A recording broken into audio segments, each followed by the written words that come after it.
Hi, and welcome back to another session of Motivation WOD. I just want to say one thing, and it'll be really quick, and that is don't play it up in your mind. Today, I had a great series of workouts.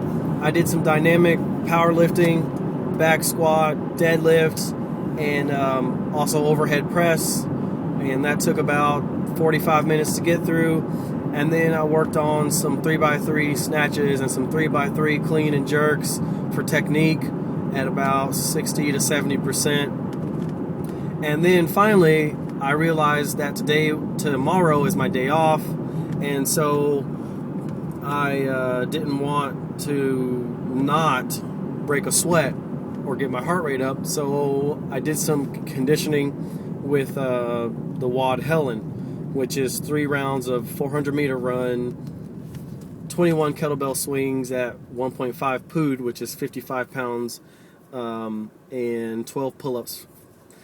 And I looked at my previous record. It was 8 minutes 50 seconds. I played it up in my mind so much, though, after all that work and realizing that I was getting tired and I was getting hungry, I did not want to do Helen, but I wanted to break a sweat. And if it hadn't been for one of my athletes being there with me, who had gone through half of the previous workout with me, the 3x3 snatch and the 3x3 clean and jerk. If it hadn't been for him being there, I wouldn't have even done the 3x3s, and I wouldn't have done Helen either. But because he was there, and the adrenaline starts to flow, you have some accountability, you have someone who's watching you, which makes you perform better. I was able to get through all of that stuff, and now I feel absolutely great. And I'm really thankful that he was there to give me that extra push, that extra edge that I needed to get through the very stuff that in my mind I had pretty much decided I wasn't going to do. But because he was there and because the energy was available, I was able to get through it. And once it was done, I was rolling on the floor, partially in pain, but also in laughter. I was ecstatic. I mean, it felt so good to push hard. We decided we would set a 10-minute time cap for Helen, which means we had to bust our butts to get it done. It was really good. My point is, no matter how you're feeling for the day, don't play it up in your mind. Just make up your mind. And if you have a workout partner, use that accountability to your advantage, because it is advantageous to have someone there watching who can push you to that next level, and you will feel better after it's over. So even when you're tired, you know what?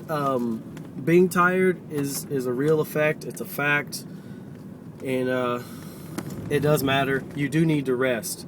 But if you're awake and you have nothing else going on anyway, and it's your normal gym schedule, go hit the gym. Go hit that WOD. Go hit those weights, whatever it is that you normally do.